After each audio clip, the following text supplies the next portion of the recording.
সঙ্গে আল্লাহর জমিনে আল্লাহর খেলাফত কায়েমের সংগ্রামে কারা কারা যোগদান করবেন? আল্লাহ পাক আপনাদেরকে কবুল করুন।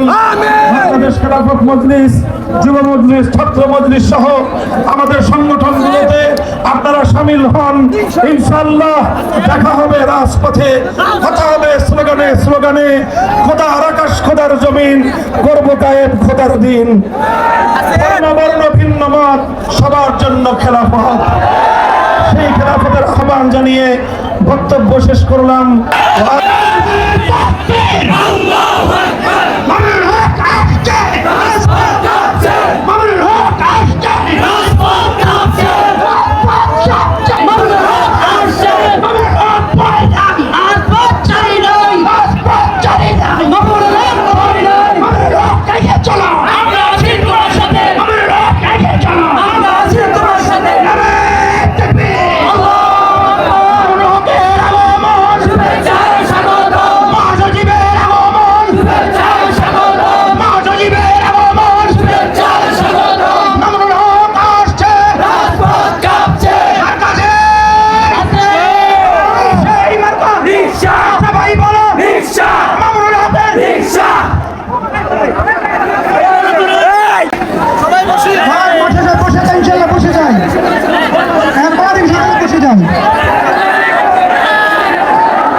আপনাদের সকলের দৃষ্টি আকর্ষণ করে বলছি, আজকের অনুষ্ঠানের বর্তমানে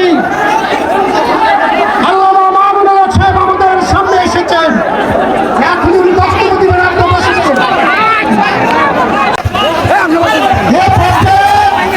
আমাদের মাঝে বক্তব্য নিয়ে আসছেন কেন্দ্রীয় যুগ্ম মহাসচিব মাওলানা তাউল্লাহ আমিনী।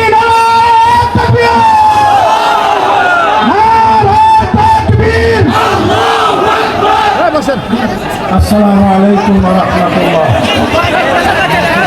বাংলাদেশ খেলাফত মজলিস গাজীপুর জেলার উদ্যোগে আয়োজিত আজকের এই গণসমাবেশের সংগ্রামী সভাপতি, আজকের এই গণসমাবেশের প্রধান অতিথি, বাংলাদেশ খেলাফত মজলিসের মুসলিম মহাসচিব, তারা নির্যাতিত আলেম শেখুল হাদিস ইবনে শেখুল হাদিস আল্লামা মামুনুল হক হাফিজাহুল্লাহ সহ সংগঠনের কেন্দ্রীয় নেতৃবৃন্দ, জেলা নেতৃবৃন্দ, মহানগর নেতৃবৃন্দ, বিভিন্ন পর্যায়ের দায়িত্বশীল মুহতারাম উলামায়ে কেরাম, মিডিয়ার বন্ধুরা, আইন শৃঙ্খলা রক্ষাকারী বাহিনী সহ আমার সামনে উপবিষ্ট বাংলার মুক্তিকামী তৌহিদি জনতা, আপনারা দীর্ঘক্ষণ অপেক্ষা করেছেন বাংলাদেশের ইসলামী জনতার প্রাণপ্রিয় রাহবার আল্লামা মামুনুল হকের জন্য। আজকে প্রমাণিত হয়েছে গাজীপুরের মাটি ইসলামের ঘাঁটি, গাজীপুরের মাটি কোরআন সুন্নাহর ঘাঁটি। আমরা আজকে 4টি সমাবেশ করে এসেছি। সেই নেত্রকোনা, ঈশ্বরগঞ্জ, নান্দাইল, কিশোরগঞ্জ হয়ে 5ম সমাবেশ। প্রত্যেকটি সমাবেশে লাখো জনতাও অংশগ্রহণ করেছে। আজকে বাংলাদেশের মানুষ তন্ত্রমন্ত্র চায় না, বাংলাদেশের মানুষ ইসলাম চায়। বাংলাদেশের মানুষ খেলাফতের রাজনীতি রাখতে চায়। এদেশের মানুষকে এক সময় বলা হলো তোমাদেরকে সোনার বাংলা দিব, আরেকজন এসে বলল আমি তোমাদেরকে নতুন বাংলা দিব। আবার আমরা শুনতে পেলাম সবুজ বাংলার কথা। আমাদের ভাগ্যের পরিবর্তন হলো না,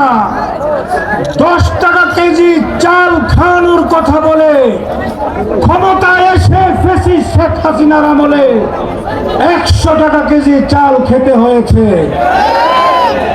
আজকে আমরা পরিবর্তন চাই, শুধু নেতার পরিবর্তন না, রাজনৈতিক সিস্টেমের পরিবর্তন চাই। তন্ত্র মন্ত্র বাদ দিয়ে খেলাফত দেখতে চাই। খেলাফতের রাজনীতি যদি হয়, মানুষের অধিকার মানুষ পাবে, মানুষ মুক্তি পাবে। তাই এখন থেকে খেলাফতের দুর্গ গাজীপুরকে গঠন করতে হবে। গাজীপুরের পাড়ায় মহল্লায়, প্রত্যেকটি উপজেলায়, ইউনিয়নে, ওয়ার্ডে সংগঠনের দুর্গ গড়ে তুলতে হবে। মামুনুল হক সাহেব ডাক দিবেন, জান দেওয়ার জন্য আমাদের প্রস্তুত থাকতে হবে। কি মামুনুল হক সাহেবের হাতকে শক্তিশালী করে বাংলাদেশ খেলাফত মজলিসকে শক্তিশালী করতে কারা কারা রাজি আছে? আল্লাহ আমাদেরকে তৌফিক দান করুন।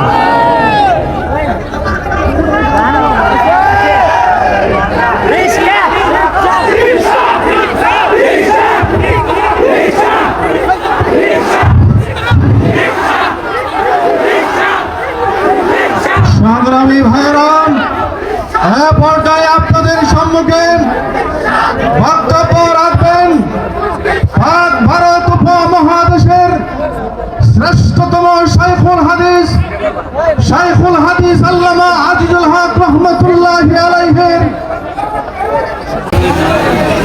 সংগ্রামী উপস্থিতি, আমরা অত্যন্ত ধৈর্যের পরিচয় দিব।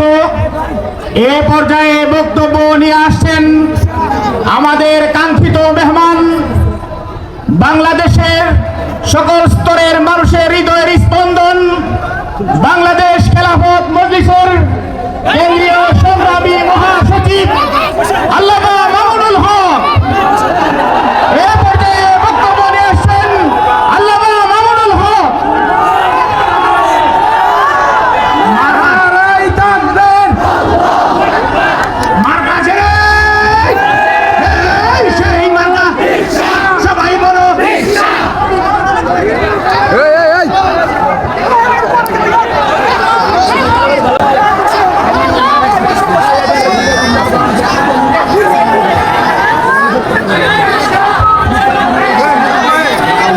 আসসালামু আলাইকুম ওয়া রাহমাতুল্লাহ। ওয়ালাইকুম আসসালাম। আলহামদুলিল্লাহি রাব্বিল আলামিন, ওয়াসসালাতু ওয়াসসালামু আলা সাইয়্যিদিল আমবিয়া ওয়াল মুরসালিন ওয়া আলা আলিহি ওয়া আসহাবিহি ওয়া মান তাবিআহুম ওয়া দাআ বিদাওয়াতিহিম ইলা ইয়াউমিদ্দিন, আম্মা বা'দ। আউযু বিল্লাহি মিনাশ শাইতানির রাজীম। বিসমিল্লাহির রাহমানির রাহিম। ولا تركنوا إلى الذين ظلموا فتمسكم النار وما لكم من دون الله من أولياء ثم لا تنصرون صدق الله العظيم। বাংলাদেশ খেলাফত মজলিস গাজীপুর জেলা শাখার উদ্যোগে আয়োজিত আজকের এই গণসমাবেশে উপস্থিত সম্মানিত সভাপতি, উপস্থিত বাংলাদেশ খেলাফত মজলিস, যুব মজলিস, ছাত্র মজলিস সহ সহযোগী সংগঠনগুলোর কেন্দ্রীয়, জেলা, মহানগরী নেতৃবৃন্দ, বিভিন্ন উপজেলা, থানা, ওয়ার্ড পর্যায় থেকে সমবেত সংগঠনের বিভিন্ন স্তরের নেতাকর্মী, অতৌহিদি জনতা, গাজীপুর জেলাবাসী, সর্বপ্রথম আমি আপনাদের শুকরিয়া জ্ঞাপন করছি যে আপনারা দীর্ঘ সময় ধরে প্রতিকূল আবহাওয়া উপেক্ষা করে আজকের আমাদের এই গণসমাবেশকে একটি গণসমুদ্রে পরিণত করে দীর্ঘ সময় অপেক্ষমান রয়েছেন। আল্লাহ রাব্বুল আলামিন আপনাদের সকলকে উত্তম বিনিময় দান করুন, আমিন। আমি সর্বপ্রথম মহান রব্বুল আলামিনের শুকরিয়া আদায় করি যে রব্বুল আলামিন বাংলাদেশের মানুষের বুকের উপর থেকে জগদ্দল পাথরের মতো চেপে বসা ইতিহাসের জঘন্যতম স্বৈরাচারী শাসক শেখ হাসিনাকে উৎখাত করে দিয়ে এদেশের মানুষকে মুক্ত বাতাসে, মুক্ত আকাশে নিঃশ্বাস গ্রহণ করার সুযোগ করে দিয়েছেন। আল্লাহুম্মা লাকাল হামদু ওয়া লাকাশ শুকর। এরপর আজকের এই সুবর্ণ সময়ে, বিজয়ের এই মুহূর্তে স্মরণ করছি আমি ওই সকল বীর শহীদানদেরকে যাদের রক্তের বিনিময়ে বাংলাদেশ আজ নতুনভাবে স্বাধীনতা অর্জন করেছে। 2009 সালের পিলখানা ট্র্যাজেডির 57 জন দেশপ্রেমিক সেনা কর্মকর্তা, 2013 সালে শাপলা চত্বরে নবী প্রেমিক আশেকে রাসূল হেফাজতে ইসলাম বাংলাদেশের নেতা কর্মী শত শহীদের রক্তে ভেজা শাপলা চত্বরের শহীদানদের কথা স্মরণ করছি। বিশ্বনন্দিত মুফাসসিরে কোরআন আল্লামা দেলোয়ার হোসেন সাইদী রহমতুল্লাহ আলাইহির বিরুদ্ধে বানোয়াট রায় প্রকাশের মধ্য দিয়ে মৃত্যুদণ্ড ঘোষণা করবার পর কোরআন প্রেমিক তৌহিদি জনতা তীব্র প্রতিবাদে ফেটে পড়ার পর পাখির মতো গুলি করে হত্যাকাণ্ডের শিকার শতাধিক কোরআন প্রেমিক তৌহিদি জনতাকে স্মরণ করছি। দীর্ঘ ফ্যাসিবাদের আমলে বিভিন্ন পথ ভিন্ন মতকে দমন করতে গিয়ে খুন গুম হত্যাকাণ্ডের শিকার হাজারো বিরোধী দলীয় নেতা কর্মীদেরকে স্মরণ করছি। 2021 সালে বাংলাদেশের স্বাধীনতার সুবর্ণ জয়ন্তীর অনুষ্ঠানে কুখ্যাত মুসলমানদের রক্তে যার হাত রঞ্জিত সেই গুজরাটের কসাই খ্যাত নরেন্দ্র মোদীকে বাংলার মাটিতে এনে এদেশের স্বাধীনতার সুবর্ণ জয়ন্তীকে বিতর্কিত করার প্রয়াসের বিরোধিতা করে প্রতিবাদ জানিয়ে শান্তিপূর্ণ বিক্ষোভ প্রদর্শনকালে হেফাজতে ইসলামের প্রায় 25-30 জন নেতাকর্মী যাদেরকে পাখির মতো গুলি করে হত্যা করা হয়েছিল তাদেরকে সর্বশেষ 2024 সালে ফ্যাসিবাদের বিরুদ্ধে সংগ্রাম করতে গিয়ে বৈষম্যহীন বাংলাদেশ গড়তে গিয়ে খুনি হাসিনার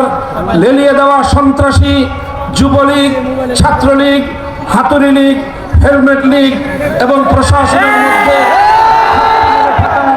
শেখ হাসিনার দলীয় সাঙ্গপাঙ্গদের হেলিকপ্টার সহ স্নাইপার সহ নানা মারণাস্ত্রের সাহায্যে বিভিন্ন অস্ত্রের সাহায্যে গুলি করে ঠান্ডা মাথায় খুনের শিকার 1.5 সহস্র বাংলার দামাল কামাল ছাত্র জনতা সহ সকল বীর শহীদানদেরকে সংগ্রামী সাথী ও বন্ধুগণ, যারা রক্ত দিয়েছিল একটি ফ্যাসিবাদ মুক্ত বাংলাদেশ দেখার জন্য, যারা জীবন দিয়েছে ফ্যাসিবাদের পতনের জন্য, যারা জীবন দিয়েছে বৈষম্যহীন একটি বাংলাদেশ গড়বার জন্য, যারা জীবন দিয়েছে অনেকেই যারা জীবন দিয়েছে আল্লাহর জমিনে আল্লাহর নবীর ইজ্জতের হেফাজতের জন্য, আল্লাহর জমিনে আল্লাহর কোরআনের কথাকে বাধা মুক্ত ভাবে বলার পরিবেশ তৈরি করবার জন্য। কাজেই সেই সকল বীর শহীদানদের শাহাদাতের প্রতি যদি আমরা শ্রদ্ধা প্রদর্শন করতে ব্যর্থ হই, তাদের শাহাদাত বরণ করার কথা যদি আমরা বেমালুম ভুলে যাই, দেশ যদি ভুলে যায়, প্রশাসন যদি ভুলে যায়, সরকার বা রাষ্ট্র যদি ভুলে যায়, এটা হবে জাতীয় গাদ্দারি, শহীদদের সাথে গাদ্দারি। এই সকল বীর শহীদানদেরকে আমাদের স্মরণ রাখতে হবে। তাদের যে আত্মত্যাগের যে উদ্দেশ্য ছিল, বৈষম্যহীন জুলুম মুক্ত একটি সমাজ আমাদেরকে গড়তেই হবে। সংগ্রামী সাথী ও বন্ধুগণ, আমি মঞ্চে দাঁড়িয়ে স্মরণ করিয়ে দিতে চাই এবং সতর্ক করতে চাই একটি বিষয়ে, বিশেষ করে আগস্ট বিপ্লবের সেই সম্মুখ সমরের সংগ্রামী ছাত্র জনতাকে এবং এদেশের আলেম সমাজ, দায়িত্বশীল সমাজকে একটি কথা আমি স্মরণ করিয়ে দিচ্ছি বারবার। স্বাধীনতা অর্জন করা যতটা কঠিন, স্বাধীনতা রক্ষা করা তার চেয়েও বেশি কঠিন। আর বিশেষভাবে এই দেশের মানুষের একটি তিক্ত অভিজ্ঞতা রয়েছে, সে কারণে আমাদেরকে স্বাধীনতা অর্জন করার পর, বিজয় অর্জন করার পর সেই বিজয় ছিনতাইকারীদের হাত থেকে রক্ষা করবার জন্য আমাদেরকে অনেক বেশি মনোনিবেশ করতে হবে। আমরা দেখেছি 1971 সালে যখন এই স্বাধীন বাংলাদেশের অভ্যুদয় ঘটে, স্বাধীন বাংলার এই মানচিত্র খুব অল্প সংগ্রামের মধ্য দিয়ে আমরা অর্জন করিনি। এই বাংলার মানচিত্র আমাদেরকে পেতে গিয়ে তিনটি আধিপত্যবাদের বিরুদ্ধে লড়াই করতে হয়েছিল। আমাদেরকে লড়তে হয়েছিল 200 বছরের ব্রিটিশ বেনিয়া সাম্রাজ্যবাদী শক্তির বিরুদ্ধে। আমাদেরকে লড়তে হয়েছিল সেই 1905 সাল থেকে 1947 সাল পর্যন্ত পশ্চিমবঙ্গের দাদাবাবুদের বিরুদ্ধে, যারা পূর্ববঙ্গের মুসলিম মুসলিম সভ্যতা এবং ইসলামী জাতিসত্তার বিরুদ্ধে ঘোরতর বিরোধী ছিল সাম্প্রদায়িক রবীন্দ্রনাথ ঠাকুরদের নেতৃত্বে, যারা এই পূর্ববঙ্গের মুসলমানদের উত্থান করেছিল। তারা এর বিরুদ্ধে লড়াই করে পশ্চিম বাংলার খবরদারি মুক্ত একটি পূর্ব বাংলা 1947 সালে গঠন করতে হয়েছিল। আর তৃতীয় সংগ্রাম ছিল পশ্চিম পাকিস্তানি খান পাঠানদের বিরুদ্ধে। আমরা যাদেরকে বলেছিলাম তোমরা আমাদের ভাই, আমরা তোমাদের ভাই হতে চাই, তারা আমাদেরকে বলেছিল তোমরা বাঙালি, তোমরা হবে আমাদের দাস, আমরা হব তোমাদের প্রভু। আমরা পরিষ্কার বলে দিয়েছিলাম আমরা মুসলমান, আমাদের একমাত্র প্রভু আরশের মালিক। এই জমিনে আমাদের বন্ধু থাকতে পারে, কোনো প্রভু থাকতে পারে না। আমাদের উপর যদি কেউ প্রভুত্ব ফলাতে আসে, সে যত বড় শক্তি হোক না কেন, সেই প্রভুত্ব ফলাবার যে হাত আমাদের দিকে এগিয়ে আসে, সে হাত আমরা ভেঙে গুড়িয়ে দিতে চাই।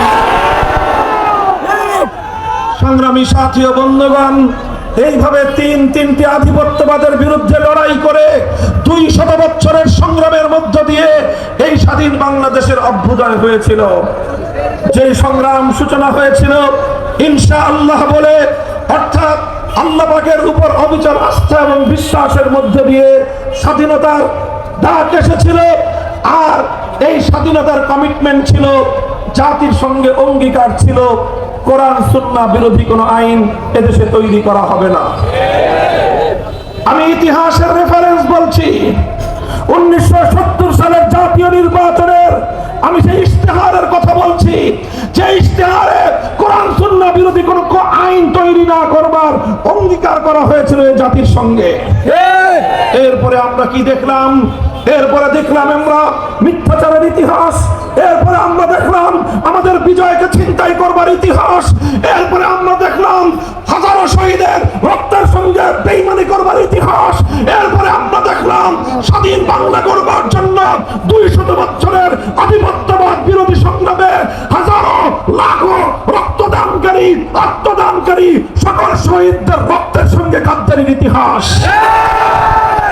আমরা দেখলাম 1971 সালের 16ই ডিসেম্বর বিজয় অর্জন করবার অল্প কিছুদিনের মধ্যেই এই সকল শহীদদের আত্মার সঙ্গে গাদ্দারি করা হলো।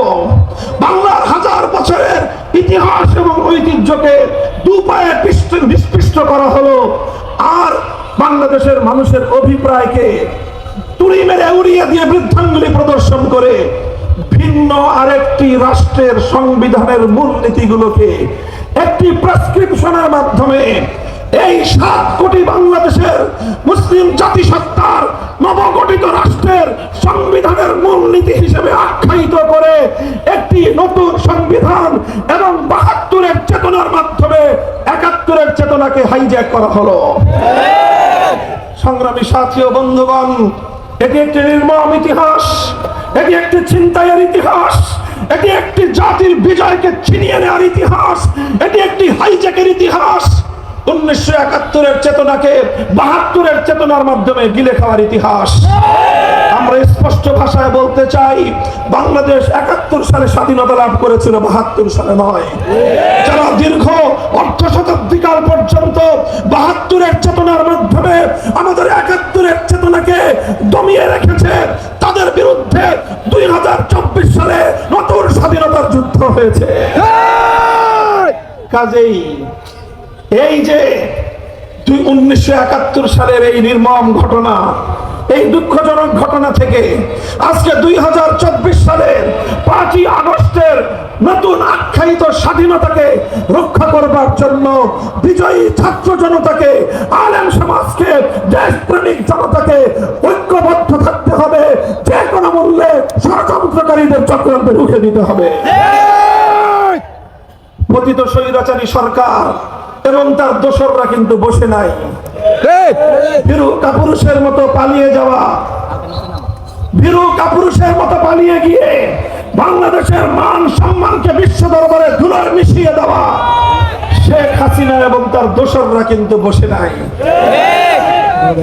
প্রশাসনের বিভিন্ন জায়গায়, বিভিন্ন গুরুত্বপূর্ণ চেয়ারে এখনো খাপটি মেরে বসে আছে তাদের পতিত স্বৈরাচারের অনেক দোসর, তাদের লেসপেন্সার, তাদের অনেক দালাল গোষ্ঠী এখনো বসে আছে, আর বাংলাদেশকে আগস্ট বিপ্লবের বিরুদ্ধে নতুন এক ধারায় পরিচালিত করবার ষড়যন্ত্র চক্রান্ত করছে।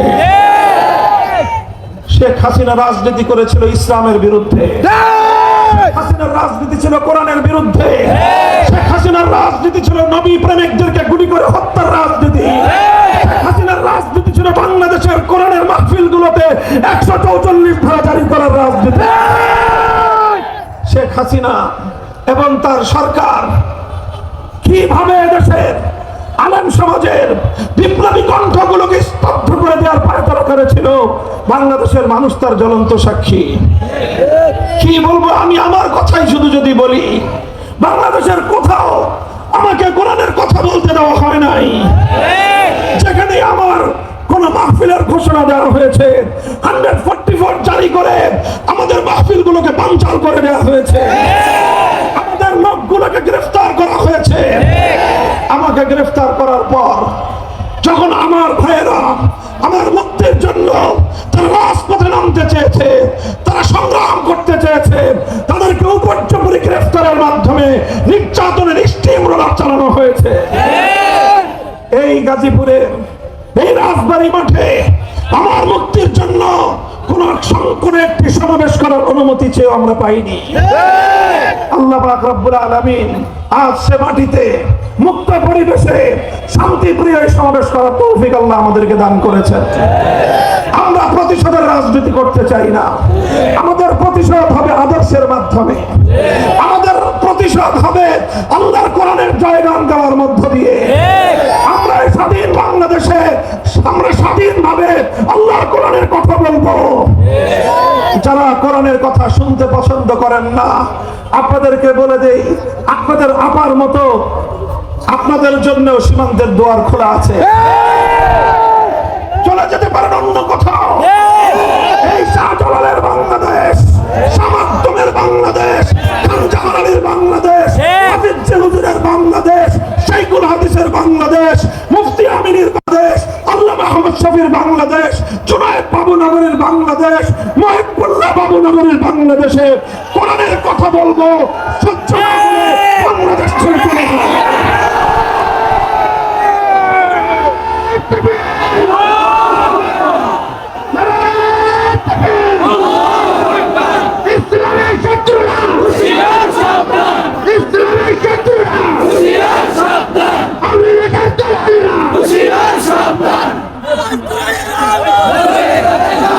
ইতিহাসের এক নির্লজ্জ লজ্জাজনক এক অধ্যায় রচনা করে বিদায়ী প্রধানমন্ত্রী, পতিত স্বৈরাচারী, ফ্যাসিবাদের কলঙ্কিনী শেখ হাসিনা পালিয়ে গেছেন। আমার দুঃখ এবং আফসোস হয় ওই সকল আওয়ামী লীগের নেতা কর্মীদের জন্য যারা দীর্ঘদিন ধরে রাজনীতি করেছেন। তাদের মধ্যে কিছু ভালো মানুষ আছেন যারা শান্তিপ্রিয় ভাবে ভিন্ন মতের প্রতি শ্রদ্ধা প্রদর্শন করে রাজনীতি করতে চান। তাদের জন্য আমার এ কারণে আফসোস হয়, যারা ভবিষ্যতে কোন মুখে আওয়ামী লীগের নাম বলবে আর কোন মুখে শেখ হাসিনার নাম বলবে। কারণ আফসোসটা এজন্য হয় যে তাদের নেত্রী আজ তাদের সামনে যে দৃষ্টান্ত উপস্থাপন করলেন, বাংলাদেশে আমরা দেখেছি জনপ্রতিরোধের মুখে, বিরোধী পক্ষের আন্দোলন সংগ্রাম এবং অভ্যুত্থানের মুখে অনেক সরকারের পতন ঘটেছে। 1990 সালের গণ অভ্যুত্থানের মধ্য দিয়ে জেনারেল হোসেন মোহাম্মদ এরশাদের সরকারের পতন ঘটেছিল। এরশাদ কি করেছিলেন? তিনি পদত্যাগ করে তিনি আত্মসমর্পণ করেছিলেন, কারারুদ্ধ হয়েছিলেন, বছরের পর বছর জেল খেটেছেন, কিন্তু দেশের জনগণকে ছেড়ে দলের নেতা কর্মীদেরকে অরক্ষিত অবস্থায় রেখে দেশ ছেড়ে পালিয়ে যাননি। বেগম খালেদা জিয়া তিনিও বিরোধী পক্ষের অমত এবং আন্দোলনের মুখে গতি ছাড়তে বাধ্য হয়েছেন। তিনি পদত্যাগ করেছেন এবং তিনি সরকারের মাধ্যমে নানাভাবে নিগৃহণের শিকার হয়ে অশীতিপর বয়সে জীবন এবং মৃত্যুর সন্ধিক্ষণে দাঁড়িয়ে বছরের পর বছর জেল খেটেছেন, কারারুদ্ধ থেকেছেন, কিন্তু দেশের জনগণকে ছেড়ে, দেশের মাটি ছেড়ে, তার দলের নেতা কর্মীদেরকে তোপের মুখে ফেলে দেশ ছেড়ে পালিয়ে যান না। আওয়ামী লীগের বিবেকবান লোকদেরকে আমি জিজ্ঞাসা করব, আপনাদের নেত্রী কাজটা করলো কি?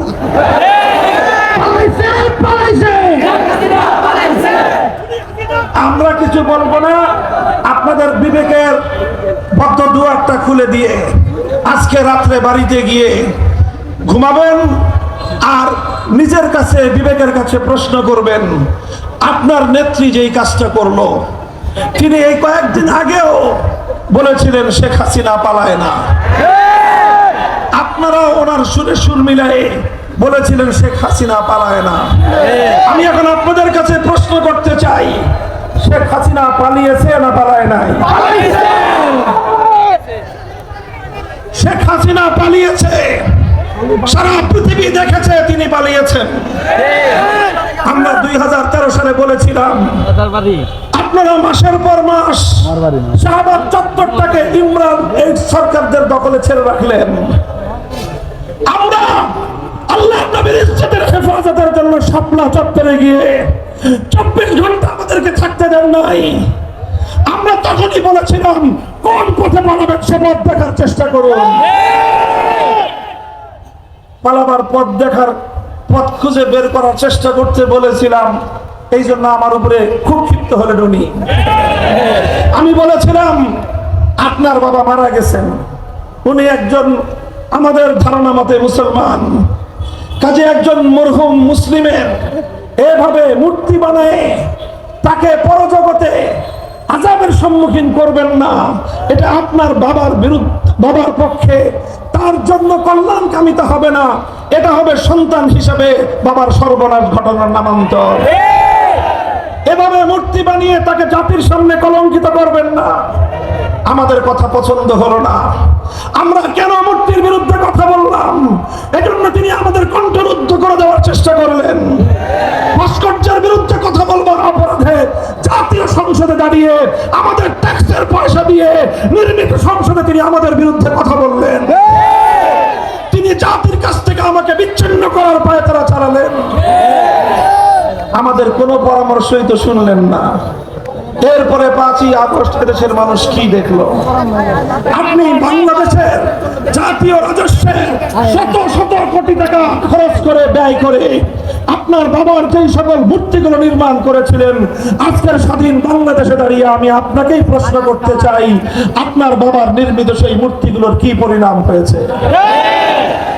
এর জন্য আপনার বাবাকে এভাবে কলঙ্কিত করবার জন্য একমাত্র আপনি দায়ী। যারা বঙ্গবন্ধুকে সম্মান করেন, শ্রদ্ধা করেন, অন্তত আপনারা কোনদিন শেখ হাসিনার নাম মুখে উচ্চারণ করতে পারেন না।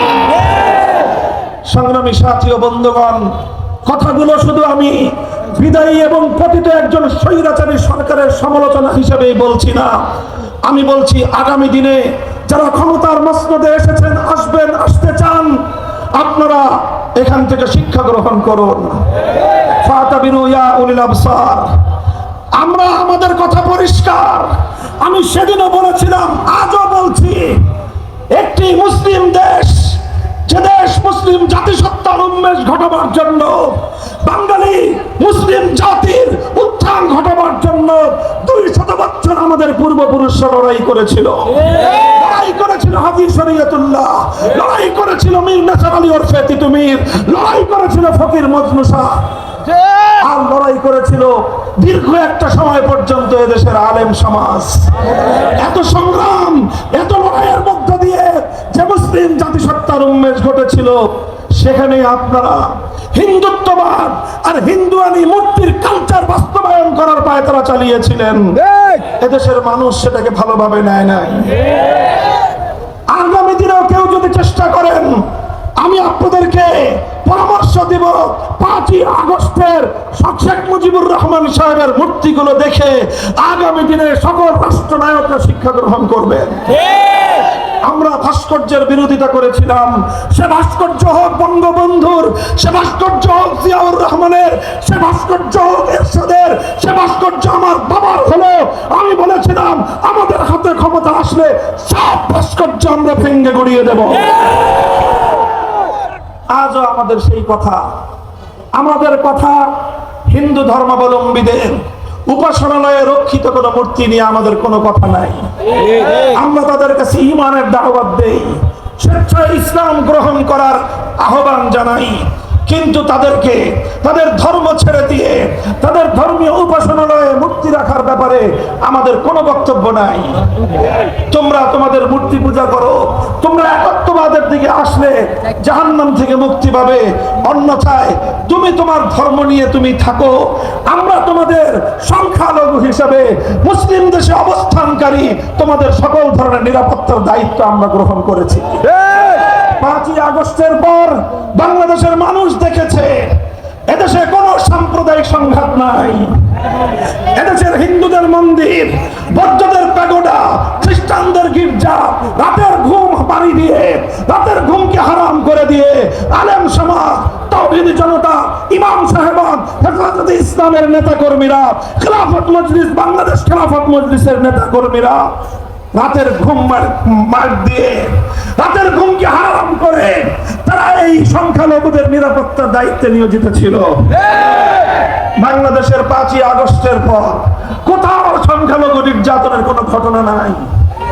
কারণটা কি? আগে কেন ঘটতো? কারণ আগে এই শেখ হাসিনা এবং তার দোসরদের রাজনীতির অন্যতম হাতিয়ার ছিল সংখ্যালঘু ইস্যুকে রাজনীতির হাতিয়ার হিসেবে ব্যবহার করা। আমি বলি, তারা রাতের অন্ধকারে কালনাগিনী হয়ে সংখ্যালঘুদেরকে ছবল মারতো, দিনের আলোয় আবার তারাই ওঝা হয়ে থাকতে আসতো। যতগুলো হিন্দু পরিবারের উপর হামলার ঘটনা আছে, যতগুলো মন্দির ভাঙ্গার ঘটনা আছে, নিরপেক্ষ তদন্ত হলে বেরিয়ে আসবে এগুলোর সঙ্গে আওয়ামী সরকারের দোসররাই জড়িত ছিল। এখন আর সেই নাটকের নায়ক নায়িকারাও নাই, বাংলাদেশে সংখ্যালঘু নির্যাতনের নাটকও নাই।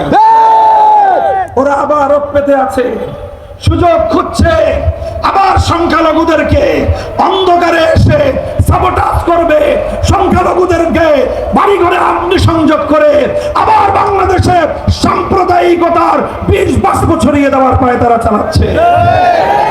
আমি সংখ্যালঘু ভাইদেরকে বলি, ইসলাম এক উদারতার ধর্ম। ইসলাম সংখ্যালঘুদের সর্বোচ্চ নিরাপত্তা দেওয়ার ধর্ম। আল্লাহর নবী যেভাবে সংখ্যালঘুদেরকে তাদেরকে নিরাপত্তা দিয়েছেন, কিয়ামত পর্যন্ত কোন নেতা, কোন ধর্ম প্রণেতা, কোন সামাজিক নেতা আমার নবীর মতো সংখ্যালঘুদের নিরাপত্তা নিশ্চিত করতে পারবে না। সংগ্রামী সাথী ও বন্ধুগণ, সংখ্যালঘুদের অধিকারের পাশাপাশি মনে রাখতে হবে 200 বছরের আমাদের সংগ্রাম ছিল বাঙালি মুসলিম একটি জাতিসত্তা গড়ে তোলা। কাজেই 90% মুসলমানের, 90% মুসলিম জাতির যদি তাদের সেন্টিমেন্টের প্রতি, তাদের ধর্মীয় আবেগ অনুভূতির প্রতি শ্রদ্ধা প্রদর্শন না করা হয়, কোনোদিনও বাংলাদেশ এগিয়ে যেতে পারবে না। কাজেই আজকে অন্তর্বর্তীকালীন সরকারকেও আমরা একটি কথা বলে দিতে চাই, আমরা আপনাদেরকে সহযোগিতা করতেছি। আন্দোলনে ছিলাম আমরা, সংগ্রামে ছিলাম আমরা, কারারুদ্ধ হয়েছিলাম আমরা, 13 সাল থেকে 21 সাল পর্যন্ত রক্ত দিয়েছি আমরা, শাহাদাতের রক্ত দিয়ে ধৌত করেছি বাংলার এই রাজস্থানের রাজপথ। আমরা সব জায়গায় ছিলাম এবং বিজয়ের পরে আমরা সংখ্যালঘুদেরকে পাহারা দিয়েছি। আমরা চাঁদাবাজ মাস্তানদের হাত থেকে ব্যবসায়ীদের নিরাপত্তা দেওয়ার চেষ্টা করেছি। আজও পর্যন্ত আপনাদের সহযোগিতায় নিরলসভাবে আমরা কাজ করে যাচ্ছি, ভবিষ্যতেও আমরা কাজ করে যাওয়ার ইচ্ছা রাখি। তবে শুধু আমাদের একতরফা ইচ্ছা দিয়ে হবে না, আমাদের সহযোগিতা পাওয়ার জন্য আপনাদের ইচ্ছা থাকতে হবে। আমি একটা কথা বলেছিলাম, আমরা গায়ে পড়ে সহযোগিতা করতে চাই। আপনারা যদি পা দিয়ে ঠেলে দিতে চান, তাহলে পরিণামটা খুব ভালো কারোর জন্যই হওয়ার কথা না। আমি নাকি কড়া করে বলি, নরমাল করেই বললাম, আরো নরম করে বলতে আমরা জানি, কিন্তু আবার প্রয়োজনে আমরা বজ্রের মতো গর্জনা দিতে জানি, আমরা আপোষের হাত বাড়িয়ে দিতে জানি, আমার গাদ্দারির কাঁধের উপর আমাদের হাত সংগ্রামী সাথী ও বন্ধুগণ, আমি অন্তর্বর্তীকালীন সরকারকে বলবো, খবরদার, হিন্দুত্ববাদ এদেশের মানুষ পছন্দ করে না। হিন্দুরা হিন্দুদের ধর্ম নিয়ে থাকবে। 90% মুসলিম জাতিসত্তার সন্তানদের উপর, আগামী প্রজন্মের উপর হিন্দুত্ববাদ চাপিয়ে দেওয়ার ষড়যন্ত্র আমরা অতীতেও বরদাস্ত করি নাই, ভবিষ্যতেও বরদাস্ত করব না। হিন্দুত্ববাদের জায়গায় যদি আবার নতুন করে নাস্তিক্যবাদ ছড়িয়ে দিতে চান, স্কুলে আমাদের কোমলমতি সোনামণিদেরকে যদি আপনারা নাস্তিক্যবাদে দীক্ষিত করতে চান, মনে রাখবেন আমরা যেভাবে হিন্দুত্ববাদের মোকাবেলা করেছি, নাস্তিক্যবাদের মোকাবেলা এর চেয়ে আরো কঠোরভাবেই করব আমরা। পরিণাম কি হবে ভাববার সময় আমাদের নাই। ইসলামের প্রশ্নে, দেশ এবং মানবতার প্রশ্নে মাথায় কাপড়ের কাপড় বেঁধেই আমরা রাস্তায় নামি। বহুবার এই ইতিহাস আমরা রচনা করেছি। আমরা জানি ইসলাম জিন্দা হতা হয় হর কারবালা কে বাদ। যখন আমার সন্তানের রক্ত ঝরবে, যখন আমার রক্ত ঝরবে, সেই ইমানদার শহীদের রক্তের উপরেই ইসলাম নামক বৃক্ষটি গড়ে উঠবে। আমরা বলতে চাই, নাস্তিক্যবাদ আমরা দেখতে চাই না। শিক্ষা কমিশন আপনারা ভেঙে দিয়েছেন, জাতীয় গণমাধ্যমে সংবাদ ছেপেছে, এতটুকুকে আমরা স্বাগত জানাই। কিন্তু মনে রাখবেন, এখানে আমার বক্তব্য, আমাদের কথা শেষ নয়। আমরা শিক্ষা কমিশনের শেষ পরিণাম পর্যন্ত গভীর পর্যবেক্ষণ করব। চিহ্নিত কোন ইসলাম বিদ্বেষীকে বাংলাদেশের শিক্ষা কমিশনে বরদাস্ত করব না আমরা। নিরপেক্ষ সাধারণ মানুষ যারা আছেন তাদেরকে দিয়ে শিক্ষা কমিশন গঠন করুন। আমরা বলি না আমাদের আলেম ওলামাদেরকে দিয়ে শিক্ষা কমিশন ভরে ফেলুন। আমরা শুধু এতটুকু আবদার করি, 90% মুসলমানদের দেশের শিক্ষা কমিশনে শিক্ষা এবং পাঠ্যসূচি নির্ধারণের ক্ষেত্রে আলেম সমাজের কন্ট্রিবিউশন থাকা দরকার। একজন অন্তত আলেম প্রতিনিধি রাখুন, ইসলামী শিক্ষাবিদ রাখুন, এরপরে অন্যান্য বিভাগ থেকে রাখুন, যাতে এমন কোন পাঠ্যসূচি আমার সোনামণিদের জন্য প্রণীত না হয় যেটা আমার সন্তানের ঈমানকে হরণ করতে পারে। মনে রাখবেন, আগামী প্রজন্মের ঈমানকে রক্ষা করবার জন্য আমরা যুদ্ধ করতে প্রস্তুত থাকি। আরেকটা কথা, এটাই আমার সর্বশেষ পয়েন্ট। আন্তর্জাতিক মানবতা বিরোধী যে আন্তর্জাতিক মানবতা বিরোধী দমন, মানবাধিকার বিরোধী দমন যে আইন, সেই দমন আইনের সংস্কারের মাধ্যমে নতুন কিছু ধারা অন্তর্ভুক্ত করার প্রস্তাবনা এসেছে। তার মধ্যে 3টি ইস্যু খুব স্পর্শকাতর। 1 নম্বর, ট্রান্সজেন্ডারের নামে সমকামিতাকে বাংলাদেশে বৈধতা দেওয়ার পায়তারা চলছে। 2 নম্বর, ম্যারিটারিয়াল রেপ, বৈবাহিক ধর্ষণের আখ্যা দিয়ে স্ত্রীর উপর আল্লাহ প্রদত্ত স্বামীর অধিকার খর্ব করবার পায়তারা চলছে। 3 নম্বর, জোরপূর্বক গর্ভধারণ ইত্যাদি শিরোনামে আল্লাহ প্রদত্ত প্রতিটি দম্পতির স্বাভাবিক নরমাল সম্পর্ককে বিঘ্নিত করে প্রতিটি দম্পতির মধ্যে ঘরে ঘরে অশান্তির আগুন জ্বালিয়ে দেবার পায়তারা করছেন।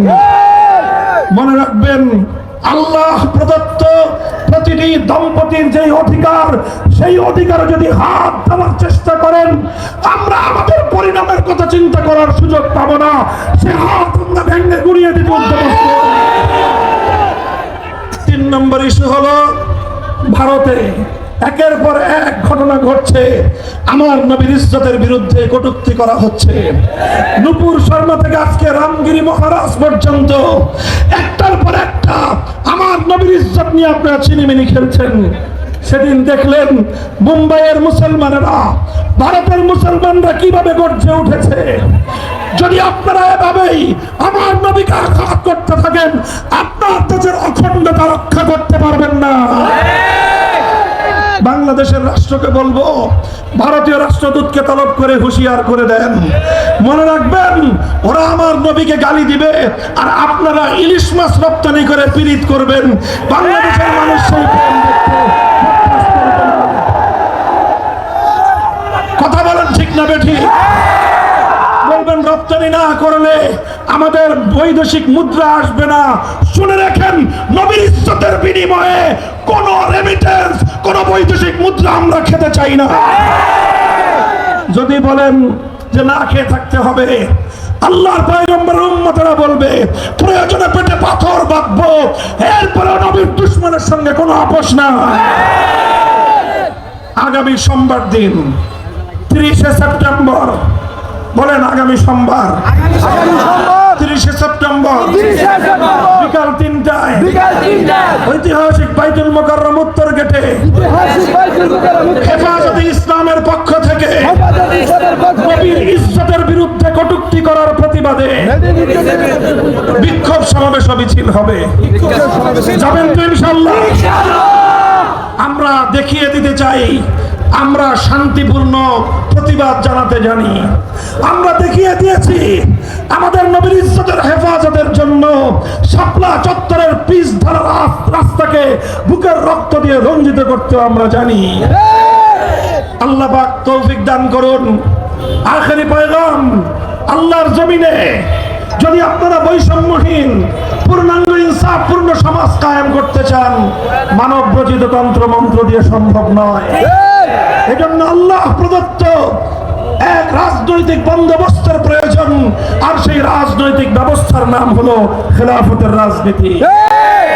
আমরা সেই খেলাফত বাস্তবায়ন করার জন্য একটি শপথে বলিয়ান হতে চাই। আপনারা আমাদের সঙ্গে আল্লাহর জমিনে আল্লাহর খেলাফত কায়েমের সংগ্রামে কারা কারা যোগদান করবেন?